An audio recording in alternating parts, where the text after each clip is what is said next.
doing, brother? What's up, brother? Everything good with Everything is everything. How you feeling, bro? you? I'm feeling good. I'm feeling good. All right, I'm voting tonight. I love this brother right here. He lit a fire under me the first time I heard him. And I found out about this brother about. Oh, I'm sorry. Go ahead. What you were gonna say? I'm not saying anything. There might be some feedback. You get feedback. I said that might be feedback. That I wasn't saying anything. Oh, okay. Yeah, so, everything about this brother right here, I love because, I remember the first time I heard him speak, I was like, oh my God, a man saying this right here. But I agree with everybody else. That's what I loved about him is because he would always speak to white folks in their face about how he felt. It wasn't, just like, saying it behind their back to their face. He went to the broadcast. He went wherever they wanted him at, he was there telling them, hey, look here, yeah, this is how I feel, this is what I said. But the main thing was they could never trip him up. Anything that they brought to him, he would just knock it out the park. Whatever they threw at him, he knocked it out the park. Matter of fact, you know what? The last 2 weeks I didn't vote. That's three right there. I'm gonna take them 2 votes tonight too. So you got 3 votes for Dr. Khallid. So you got 1 vote, and it's so.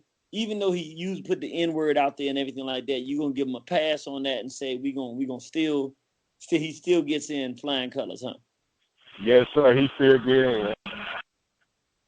Yeah, well, brother, uh, I understand he used the N word or whatever, but other than that, right there, I can't see anything else that brother did wrong. And the only thing that hurt me is when I first found out about him, I went just scurrying looking everywhere for him, and I found out the brother had already passed. I was like, man, how did this happen? And I never even heard of this brother.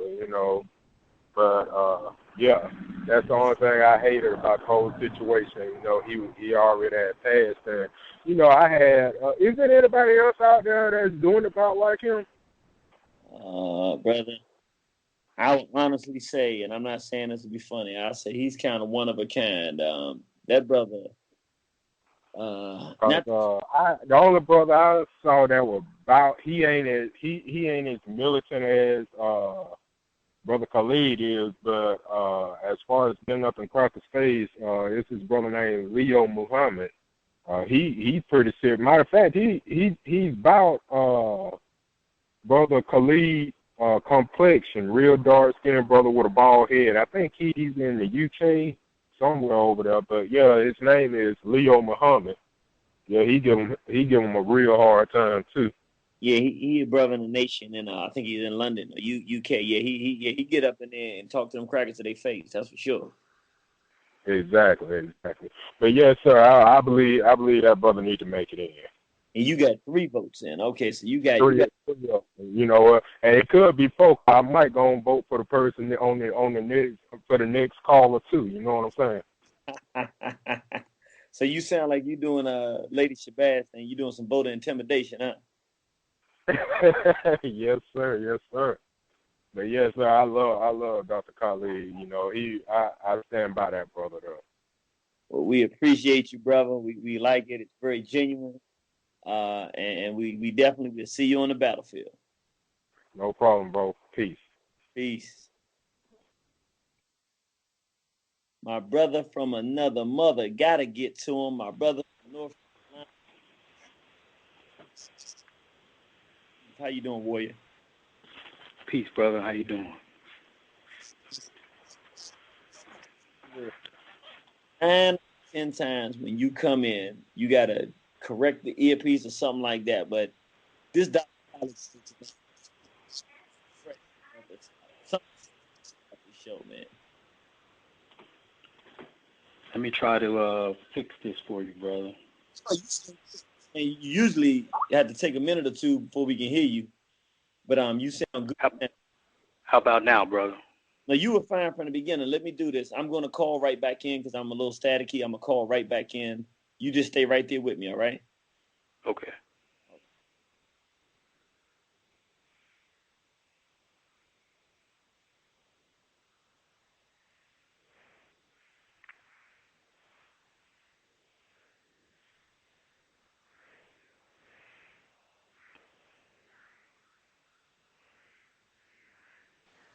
And for brothers and sisters who don't know, I'm actually working for the plantation now, actually down in Miami. So, but I said, there's no way. I don't care if I'm I could be in the middle of the desert. We're going to do this show for Dr. Khallid Muhammad. So I'm down here in hot Florida, and we still making the show happen. And so we got our brother from North Carolina on the line, East Coast, out there working with the black youth. Brother Sharif, how you feeling, brother? Doing good, brother. Doing good. In the first of all, yeah, the brother, in my opinion, definitely goes in. But my short story of him, how he influenced me, was in the early '90s, like a lot of us, because I think me and you are about the same age. I was searching for something, that lifted my consciousness, and Christianity and the church just wasn't doing it. And I knew about the nation, but in my exact area where I lived in Pennsylvania, they didn't really, have a mosque there. So I just went to the next best thing, which was Islam. But it was more of a Middle Eastern, philosophy of Islam. So in 1993, I converted, changed my name and everything. And they, started kind of softening me up on the whole race issue, the suffering of black people, where they really didn't mention it, at all. But I knew it was better than what I had. So, I just went along with it. It wasn't until, I believe, the speech that you played earlier, 93 or 94, when he spoke at Howard University. And I seen him run that white cameraman out of there. It just did something to me. And it just stuck with me. And it kind of started, a snowball effect of where I'm at now. It's like a voice I heard inside of me said, Negro, don't you ever forget. Don't you ever forget what we've been through. I don't care who says it, what religion it is, don't you ever forget. And I had tears in my eyes because I was just going through a lot at that time, going from, Christianity to Islam and then fighting all these feelings back and forth. And should I lighten up? Should I forget? And then just hearing that. And it still rings on my mind. Don't you ever forget. So it's like, yeah, I'm a Muslim, but I'm an African too, and I'm always fight for my people, and I'm never going to let no one forget what we've been through and what we still are going through. So he kind of lit that fire in me to never forget. Did you ever get a chance to meet the brother? One time in Virginia, he was there getting the people ready, I think, for the Million Man March. And it was kind of like a rally there, and I was just able to shake his hand, and he just gave me a hug, and that was it. And there was so many people there, I didn't have a chance to talk to him or anything like that, but he shook my hand and he gave me a hug, and I just kept moving. That's beautiful, man. Well, brother, I think that, well, let me ask you this question.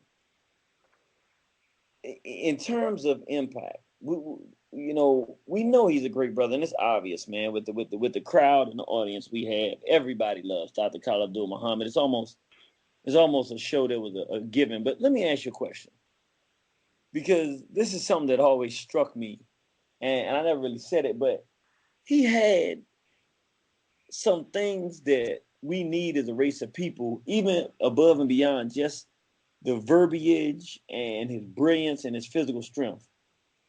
It's been a long time since we've had a brilliant, strong, powerful, dark-skinned leader on a national level. And I feel like, not that you have to be dark-skinned and not that we are judging our leaders by complexion, but for the self-esteem of dark-skinned people, I felt that it was just so good for this man to be the superior voice in a certain lane. In his lane, he was a superior voice.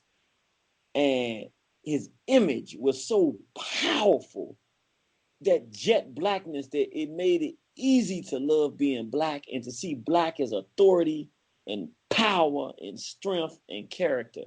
Were you ever moved by that, or that was something that you didn't really never see?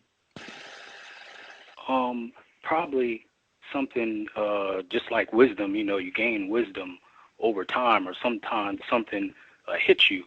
And because maybe your lack of wisdom at that time, you don't get it then, but you get it later. But like I said, at that time, and I remember, I remember hearing you reference your awakening in the 90s, you know what I mean? But you figure 10 years back in the 80s, we were just in school, and I had a very hard time with my complexion because I'm dark skinned, and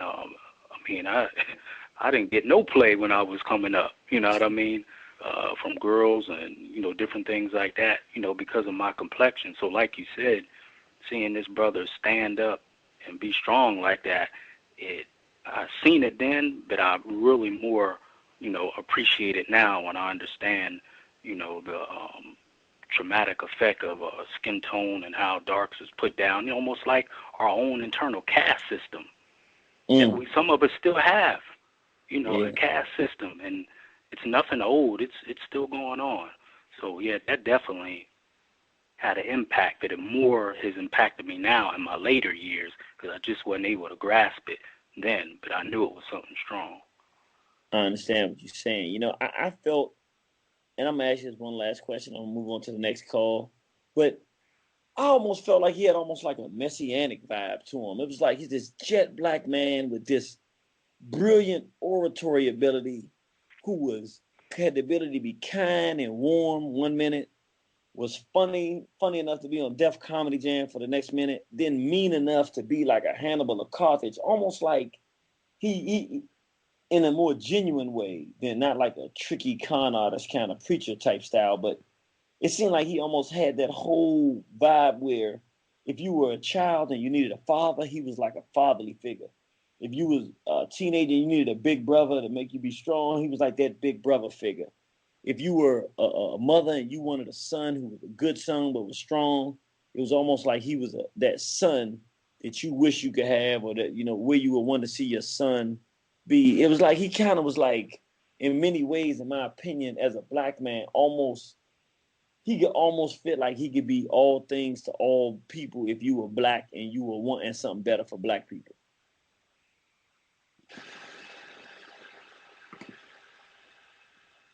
Brother Sharif? Yes. I was just seeing if you had anything to say about that. Oh yeah, definitely, bro. He, like you said, and some of the other callers said, he definitely is in a class by himself. Even though he come from that long line of the nation with Malcolm, and then his teacher Minister Farrakhan and all that. He definitely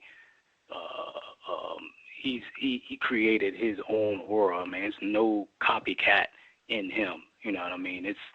It's him by himself. He has his own, even though he was within, a system, in a religion, but he created something that, we may never see again with that type of spin on it.